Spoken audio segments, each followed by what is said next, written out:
لبيك اللهم لبيك لبيك لا شريك لك لبيك.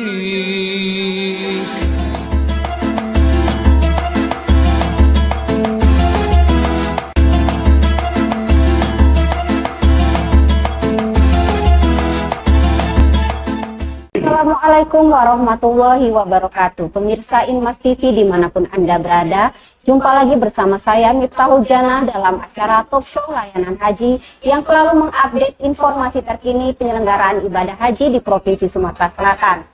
Saat ini jemaah haji yang sudah masuk di embarkasi dan bersama saya sudah hadir narasumber tamu istimewa yaitu Bapak Kakan Kemenang Kabupaten, yaitu Bapak Dr. Haji Muhammad Ali SAG MPDI. Kita sapa terlebih dahulu narasumber kita. Halo, Assalamualaikum Bapak. Waalaikumsalam. Apa kabar nih Bapak?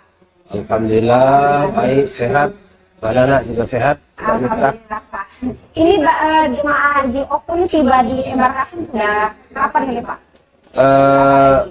Kita dilepas oleh Bapak Bupati semalam pukul 20 waktu Dari Indonesia Oku. Barat dari Batu Raja, kemudian istirahat di Prabu Mulih, kemudian jam 3 tadi sudah masuk di asrama haji. Jam 3 sudah sampai di Dini hari. ya. Oke.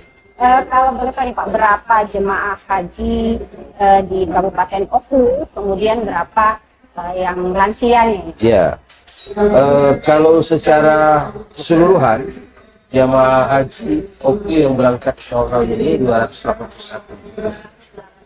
Tapi yang di kloter ini itu berjumlah 246 orang jamaah.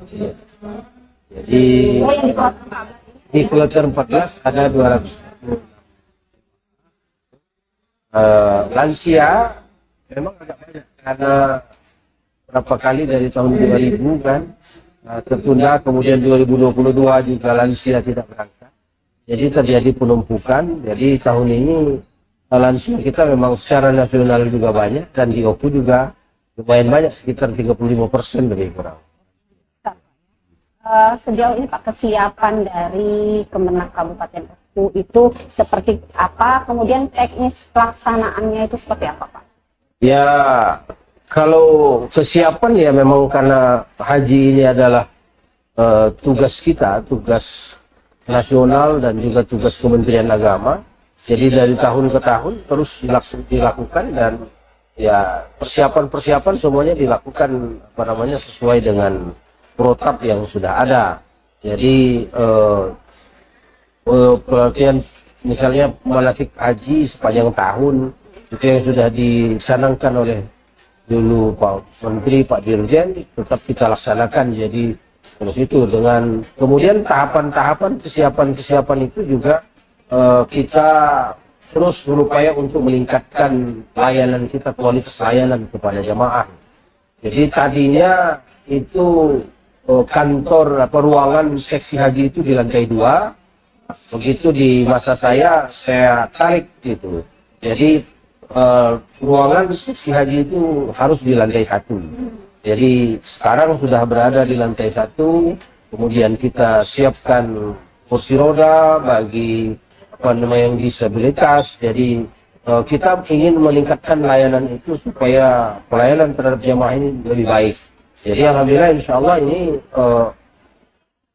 semuanya sudah pelayanan sudah di lantai 1. Dan sekarang kita sedang juga menyiapkan perbaikan lagi dalam layanan walaupun dengan kondisi keuangan yang terbatas, tapi alhamdulillah dengan sponsorship beberapa pihak, insya Allah sebentar lagi kita akan menyiapkan pelayanan terpadu satu pintu yang di situ juga akses pelayanan haji juga di situ.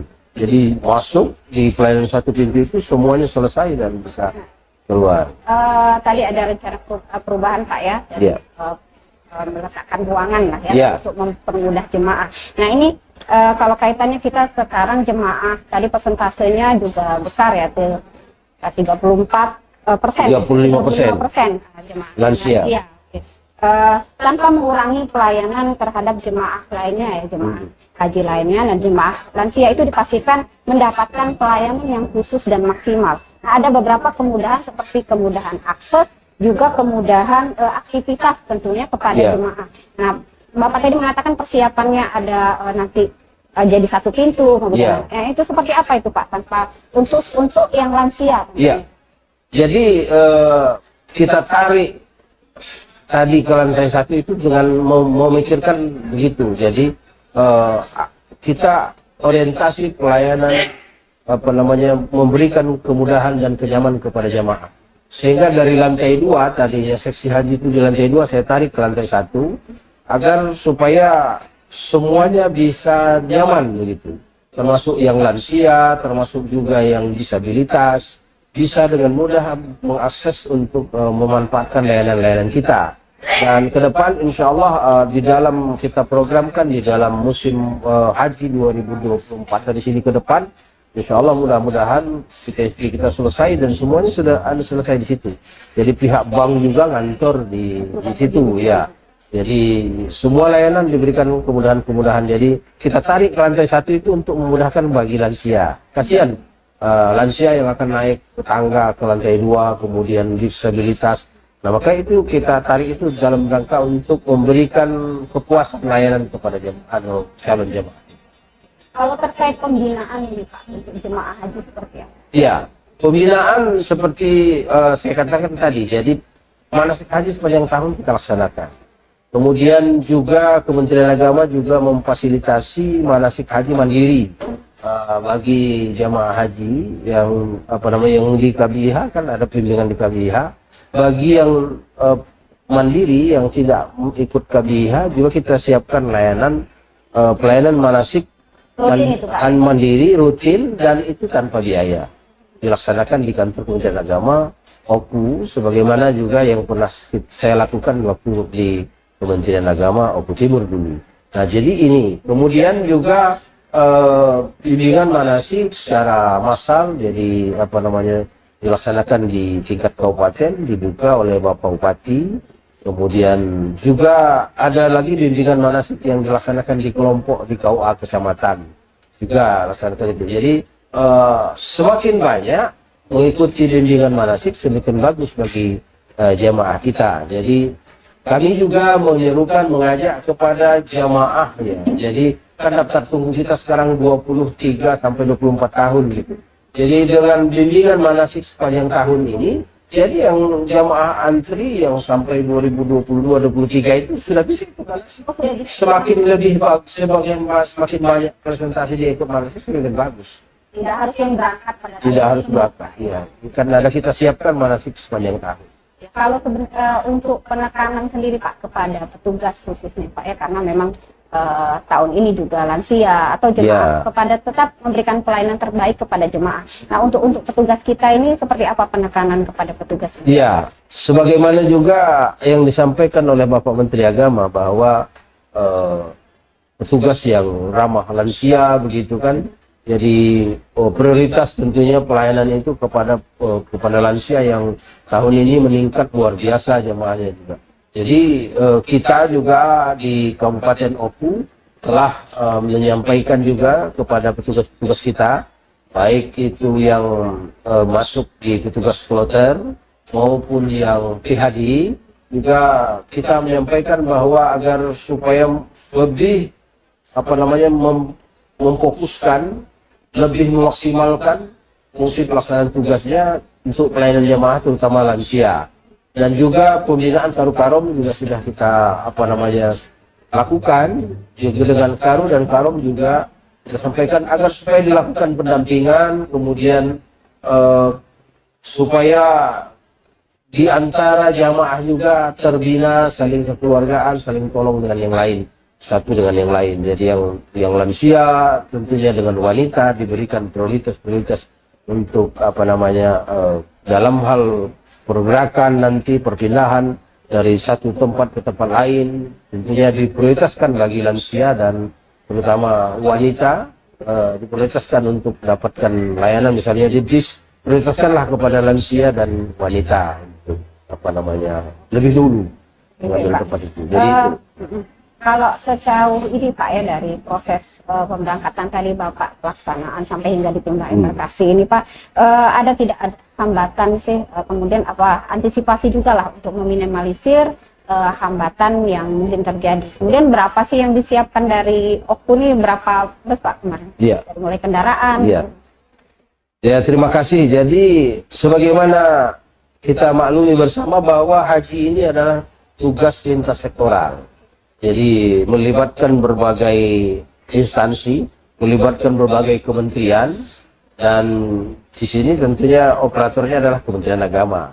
Nah, jadi di daerah itu kita maklumi bersama bahwa kepala staf haji adalah kepala kantor Kementerian Agama dan koordinator haji adalah bupati. Nah, kemudian di dalam undang-undang juga jelas peran pemerintah daerah. Ya, alhamdulillah sinergi kita berjalan dengan baik dengan pemerintah daerah. Pak Bupati memfasilitasi semuanya, misalnya dalam hal angkutan dan lain sebagainya. Jadi bis disiapkan, termasuk makan di dalam perjalanan juga difasilitasi oleh Pak Bupati. Jadi kita disiapkan 9 bus yang insya Allah representatif, sangat representatif bisnya, dan alhamdulillah sepanjang perjalanan tidak ada kendala. Jadi yang berangkat ini kemarin 7 bis, masih ada sisa 2 bis yang di dalam kontrak. Nanti akan untuk yang jamaah tambahan yang akan di kloter terakhir nanti sekitar 35 orang. Ada di Kloter terakhir yang tambahan kemarin, jadi lunas tertunda di akhir tambahan, nanti insya Allah akan jadi 2 kali pemberangkatan jamaah. Alhamdulillah tidak ada kendala. Memang koordinasi tadi. Ya, ya. Kita dengan kepolisian juga dikawal oleh Polres, kemudian tenaga kesehatan juga mengawal.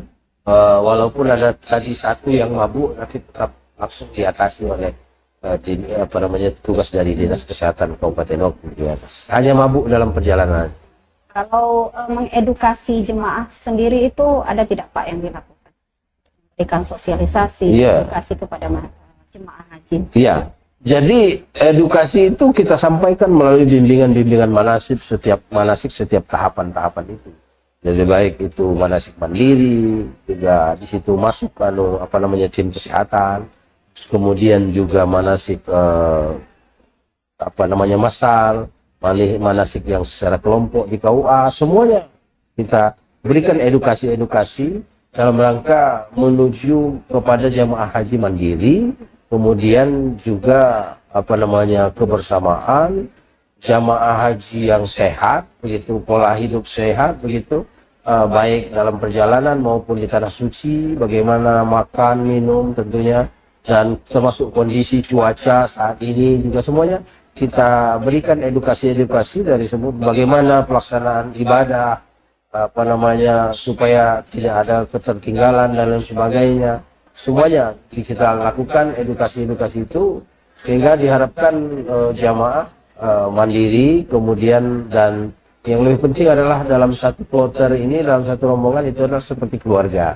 Jadi saling tolong karena kebersamaan itu yang penting. Ya. Kalau sudah ada belum Pak? Kalau persiapan pemulangan sendiri tentunya juga sudah dipersiapkan. Ya, sudah.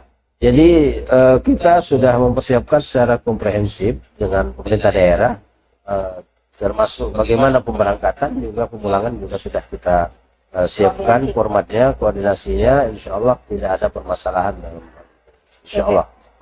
Mohon doa semoga semua jamaah haji khususnya Kabupaten Oku sehat walafiat, pulang lengkap, dan juga semua jamaah haji juga demikian. Kembali juga lengkap. Ya.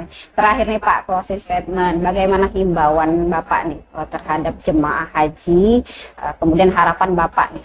Iya.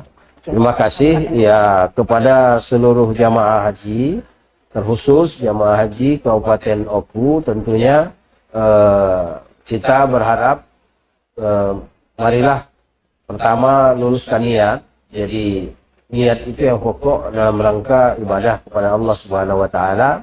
Insyaallah dengan niat yang tulus ikhlas karena Allah itulah akan diterima ibadah haji kita menjadi ibadah haji yang makbul. Kemudian ikuti rangkaian-rangkaian ibadah itu dengan sesuai dengan tuntunan baik itu rukun, wajib dan haji, kemudian juga aturan-aturan baik yang ditetapkan oleh pemerintah Indonesia maupun pemerintah Arab Saudi, kemudian jaga kebersamaan, kekompakan tentunya dengan di dalam ini sehingga semuanya mudah, dan yang terakhir jaga kesehatan, pola makan, minum dan sebagainya, dan apalagi cuaca yang panas tetap senantiasa memperhatikan apa yang telah disampaikan oleh petugas-petugas kita, baik petugas kesehatan maupun petugas dari bimbingan manasik, semuanya insya Allah akan berjalan dengan lancar, semua jemaah haji sehat. Kami berdoa semoga semua jemaah lancar melaksanakan ibadah hajinya, lancar dalam perjalanan, ibadah hajinya sempurna, sehat, kembali ke tanah air menjadi haji yang mabrur. Amin. Baik Bapak, terima kasih nih Pak. Semoga sukses proses pemberangkatannya baik di kloter 14 ataupun nanti untuk jemaah Kabupaten Oku selanjutnya ya. Semoga jadi haji yang mabrur. Terima kasih nih Pak sudah hadir sama-sama. Mas TV. Pemirsa, demikian tadi bincang kita dengan Kakan Kemenang Kabupaten Oku. Saya Miftahul Janah beserta seluruh kru tim Inmas TV yang bertugas mohon pamit. Jangan lupa tetap update informasi terkini penyelenggaraan ibadah haji di Provinsi Sumatera Selatan dan informasi lainnya hanya di Inmas TV, Jembatan Informasi Kemenak Sumsel. Wassalamualaikum warahmatullahi wabarakatuh. Waalaikumsalam warahmatullahi wabarakatuh. لبيك اللهم لبيك